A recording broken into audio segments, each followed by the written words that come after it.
I like big blobs and I cannot lie. Resonances make me a little bit shaky. PTFE tubes need to be properly inserted. All of this and much more on this Print Fix Friday, episode 23, with weird innuendo intros.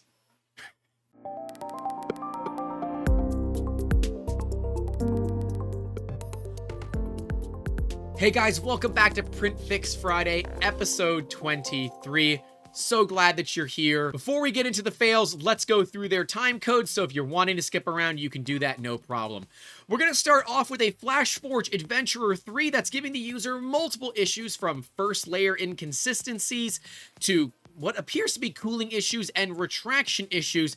TLDR, Bowden problems kinda suck. That's going to be our first fix. The next one's going to be all about printer resonance and why it really sucks, and some cheap ways and some more complicated ways to fix it. After that, we're gonna move into PTFE liners not being properly seated and creating the mega jam. And we finish it up with a Benchy that ostensibly from photos looks really good, but it's hiding some dirty little secrets. Let's get into it. Multiple errors on my latest prints. Help would be appreciated. It's a FlashForge Adventurer 3 in matte PLA. I'm gonna start with matte filaments. Can be rough. So let's see what's going on.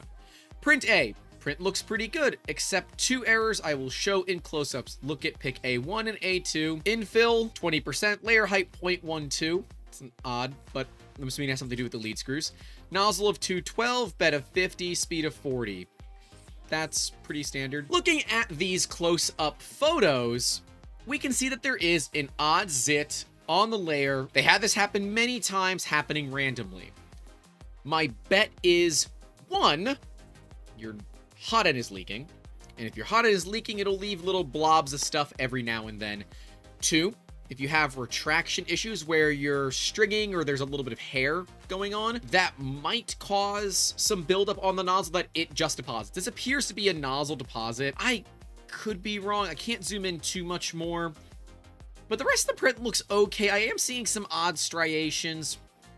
Honestly, that could be the matte filament. Matte filament, similar to white filament, does tend to show off failure a little bit more hardcore than necessary. I would guess this is a retraction thing, so I'd love to know the retraction settings they're using. Here, this is cooling.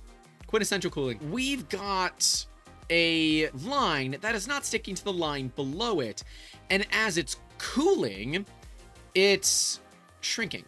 And that shrinking is causing it to go from a round line to a straight line. So how do you solve this problem? We see this often in specifically PETG, where if you are printing too fast or you're not printing hot enough, the lines won't stick to each other, and the actual force causing them to pull together and the actual force that is created when everything cools down is enough to actually break those layer bonds. Kinda nuts, but it's a thing. I would recommend looking at upping your temperature, running a temperature calibration tower. We covered this in the Super Slicer video. I'll card to it so you can take a look, but that would likely be the first thing I look at. The second one would be cooling. I'm not certain on the Adventurer 3 what its cooling looks like, but I can generally assume it's probably not enough. So I would look at making sure that I've got that taken care of. Another thing we notice, we have a pretty hardcore Z-seam. So the fact that you're getting these blobs, the fact that you have some pretty hardcore Z-seams tells me we should be looking at our retraction. And if this is the start of the line after the retraction, it's totally feasible that some back pressure or something else related might be causing that issue. I'm going to go with that it's a temperature related problem, not something else, but I would start with those temps, run that temp tower, especially matte filament, even further black matte filament, because there's additives that make it do these things. That does require more heat. Just be careful on that one. Looking at their other photos, we can see they started the program over and stopped early. You can see the bottom layer, which also had errors. Infill was 100%. Layers were 0.18. Heat was 212. This is bad bed adhesion. Go clean your bed, basically. The Adventurer 3 uses a build tack-like surface Build tack can be a pain in the ass to deal with sometimes. It's a great build service. Like, overall, top 5 favorite build services, but PEI is basically the top 3. Build tack is what a lot of us used back in the day, when heated beds kind of sucked or were non-existent. Bed leveling was pretty much non-existent, and having a flat bed was just impossible. They were warped, and you dealt with it. Unless you were going to spend money on a Stratasys, you got what you got, and you dealt with it. Nowadays, we got these fancy printers with all their auto leveling where they can just run unattended. I love it. But yeah, I would look at cleaning that surface off. It looks like there's some glue or something on it. I can't really tell, but make sure that plate is clean. Make sure your first layer is looking good. A little issues like that, it's just kind of is what it is, man.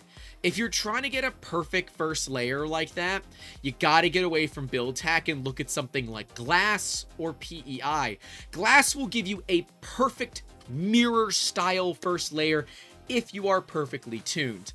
But we can look at this photo, and I think we're a little too close. I can see some ridges in between the parts, and that would explain some of the issues that we're seeing on this. But I also think you have to look at your printer, the Adventurer 3. I would think that you will eventually hit a physical limit.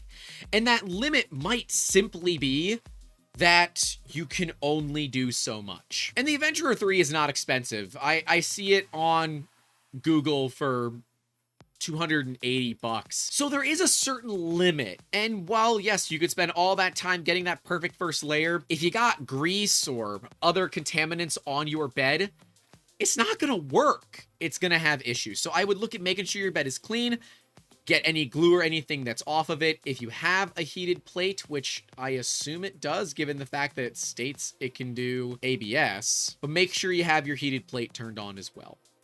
We see in the next shot, same deal. It's just not sticking. This is the start of a line. It looks like we are definitely too close. Like, I can see it right at these edges. And we have some back pressure. So when we see the higher ridges at the edges than when we do in the center, that is all back pressure related. We have a back pressure issue from the Bowden system. There's likely a fair bit of slop in it, right? FlashForge, while they don't make bad printers, they're not exactly known for making the highest end machines on the planet. But that's kind of what some people want a lot of the times. So, you know, whatever, take it for what you want. But this is common in Bowden machines. You could look at adding some extra restart distance to deal with that. We've seen this on a few prints before. I would show some, but they're all at Synapse Summit, which went on yesterday. Let me know down in the comments if you guys want some videos for it. I'm gonna film, and whether we make it Patreon only or we release it on the channel is kind of up to you. So let me know if you want us to do that. But yeah, this is a Bowden issue. It's unfortunately all too common. I've seen it plenty of times with Bowden printers. Hell, we have it with some of our big Bowden printers. A little bit of extra restart distance can go a long way, but also reducing the speed at which it retracts. We like to pull out the filament basically as quick as we can, 75, 80 millimeters a second, and then we'll push it back in the D-retract at 30, 35 max millimeters per second. That does tend to deal with this, but yeah, we definitely have a pressure advance issue. Given that it's a FlashForge, you probably can't adjust all that stuff, but if you can, it's a pressure advance issue.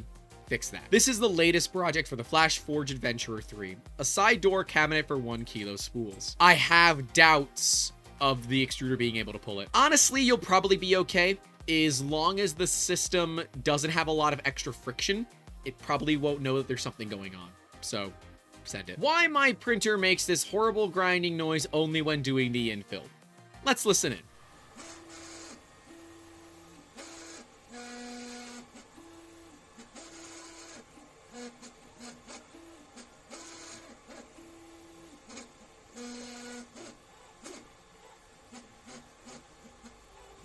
Okay, it's a resonance issue. So you'll actually sometimes catch the Pru-Sambas running behind me because we run our printer so fast. It is common that you run into resonance issues where the entire thing is just shaking. And that shaking can cause it to vibrate at a frequency that basically turns it into a speaker. At the end of the day, those big plates, especially the bigger plates, have a higher tendency to resonate and create obtuse and obtrusive noises. So how do you deal with it? Well, you can look at putting a silent stepper board on your machine, potentially just replace the entire motherboard. It's not that expensive. And get subscribed if that's something that you guys want to see, because we are going to be doing that here relatively soon. We're also going to be rewiring a printer for no reason at all. Nope, definitely didn't. There's a story, and you're going to find out. Get subscribed. You can also change the speed. So speeds like that, especially with a bed slinger that large, it looks like a CR10 style bed slinger just from the looks of it, with a mirror for the plate. Yeah, it's not a very rigid system. You're running on wheels.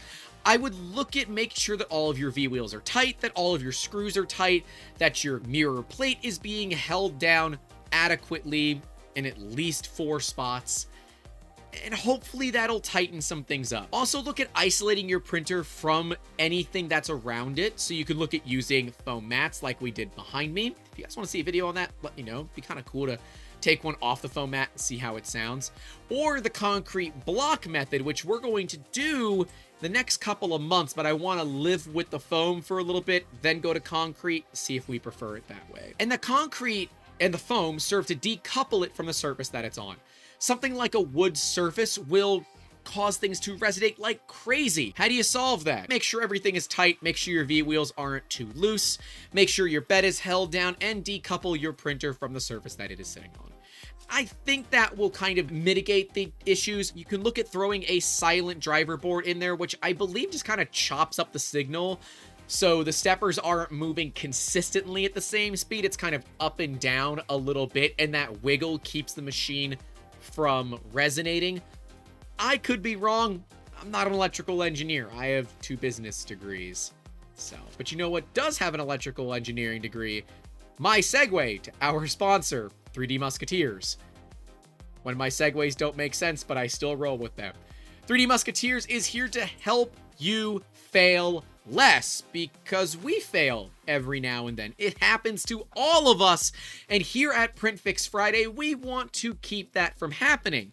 But if you're just in a bind, you don't want to deal with it, or quite frankly, you found these videos when you were looking at starting 3D printing, and you might be a little bit turned off from it, you can reach out to the pros over at 3D Musketeers. We have over 30 printers and over a dozen staff that are here to help you any day of the week, any time of the day.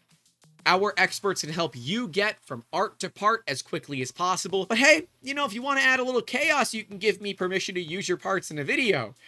Boy, howdy, can that go fun. But if you do like what we do here, and you love my crappy segues, and you want to kick a couple of bucks to see some behind-the-scenes content, which this video has a really long monologue in the beginning, talking about kind of everything that's been going on, you can join our Patreon, which is patreon.com/3D Musketeers, or you can join a YouTube channel membership, which is right below me. For a couple of bucks, gets you access to some of the behind-the-scenes content and supports us directly in what we do. Anyways, let's get back to fixing these fails. We got our buddy Tinkers over on Twitter saying, just a wild guess, but I'm gonna go with the PTFE lined hot end did not have the PTFE tube fully seated against the nozzle. I need a bell. Ding, ding, ding, ding! We got ourselves a winner! That's right, that's exactly what happened here. This is such a common problem, so common that I've done it on our Prusas. The Prusas aren't even PTFE line. They have PTFE that goes down to the heat break and helps guide the filament in. This is totally normal. But if you don't have it in all the way, when you go to remove your filament, it can expand in that little gap and clog itself up. So how do you stop this problem? Well, when you are inserting the PTFE into your hot end, make sure that you pull up on that Bowden connector as you're pushing in that PTFE tubing. If you don't do that, you might not fully seat it. Using one of those clips, those C-clips that hold everything together, will also keep it from wiggling too much and creating backlash. Once your PTFE tube is inserted, if you can move it in and out, you've got backlash. Pull up on the coupler, push in on the PTFE tube, and she should be seated perfectly. But this has happened to the best of us. Heck, it happens to me from time to time. It's an easy trap for young gamers, and it is a bitch to clear these clogs. I hate it. Because if you get it far enough into the hot end, it's a cold side clog, which is one of the worst types of clogs to clean. It really sucks to clean a cold side clog. But, you know, that's my feeling. Another great way to solve this is to make sure that you're using a good quality Bowden connector. If your Bowden connector sucks and ends up giving up the ghost in the middle of a print, you're going to have a bad time. You're going to have filament all over your floor, and you're going to have to rewind it. But you're going to have to pull it through an extruder first. It's not fun.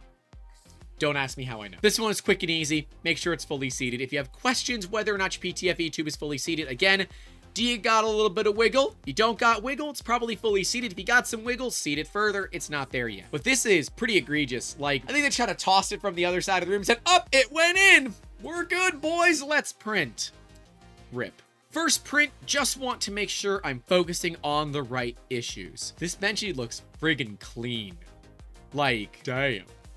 It's a clean-ass Benchy. Little bit of Z-wobble, but I think that's an extrusion issue. That bow is perfect. We got retraction issues, so definitely got to look at tuning in that retraction so we can see an obvious Z-seam on the smokestack there. We've got under extrusion. So the extrusion multiplier is not set right on this printer. We can see that because the lines are not touching each other, which might make sense because the rest of the model looks really good. Oh, also, bad first layer. Our first layer is nowhere near where it needs to be. So bring the nozzle just a little bit closer and we will be just fine. It looks like to be maybe 1/10 of a millimeter too far, but again, you can do the feeler gauge method, you can do the paper method, even though they're basically the same thing. The feeler gauge method is way more accurate. If you guys want to see a video on bed leveling and how we do it, let me know. It will be a funny one because the first bit of it is we use Pru-Sambas, but then we'll actually get into it. So let me know if you want me to actually show off how to do bed leveling the way that we used to do it back in the day. I'd be more than happy to do a video on it. Get that first layer a little bit closer, you'll be fine. Definitely are under extruding. That's set your steps per millimeter correct, set your extrusion multiplier correct. But dude, otherwise, you know, a little bit of retraction tuning. You got a pretty clean Benchy here. One of the cleanest I've seen in a while. The filament might be helping you out here. I don't know what color that is, but I need it in my life. I still think this definitely, yeah, these lines are coinciding with areas where things change. So we go from everything being solid here, one piece, to two pieces, and you can see there's a line. We go from it being two pieces to being one piece, and we can see a line. Up here, I don't know, goes to a larger piece, and yeah, I think this is extrusion. I see this on Benchies from time to time. Heck, I bet our own Benchy has it here. Yeah, it does. It's a silk Benchy. Rainbow silk, actually. You can see it right at the top of the doorway there. There's a mark. You can see it right down there. There's a mark. That coincides with big changes in extrusion on the Benchy. But you can see on their Benchy, specifically here, that the lines don't connect. They should look like this. The lines should be connected. And arguably, I did not have enough Z-hop in, so my nozzle dragged across the print. Otherwise, this Benchy is passable. And realistically, the Benchy here is passable. Your extrusion multiplier or your steps per millimeter are a little bit low, but if your prints look this good, and all you're going for is the way they look, you're golden. But if you're going for something that is physically strong, yep, it's time to tune that extrusion multiplier and steps per millimeter. Anyways, that's all I have for you guys on this Print Fix Friday, episode 23. I think we're going to start season 2 at 25. Let me know if you like that idea. But yeah, let me know what you guys think of these fails. Did I get anything right? Are the fixes good? Do you like Print Fix Friday? I really want to know if this is something you want us to continue. Sometimes they do well, sometimes they don't. I never know why. But yeah, stay safe out there. Don't forget to call your loved ones. And as always, keep making awesome. Have a good one. Sunday, Sunday, Sunday! The Mega Jam! Come out to the Mega Jam! God, My face is gonna turn red. I'm gonna be like Alex Jones. Hey, thanks so much for watching this video, and a massive thank you goes out to all of our YouTube channel members and Patreon supporters whose names are listed right next to me at the $5 tier and higher. If you want to join the elite crew of Musketeers, where you can come and hang out with us on Discord and plenty of other things, you can do so at patreon.com/3dmusketeers or click the join button right below me. If you're looking for something else to watch, the entire Print Fix Friday series is right below me. Go ahead and give that one a click and check it out. Right next to it is going to be the printer maintenance series, because if you're here, it's probably time to maintain your printers anyways. A resin printer maintenance video is coming, and I'll see you guys down in those comments, and the next one. Take care.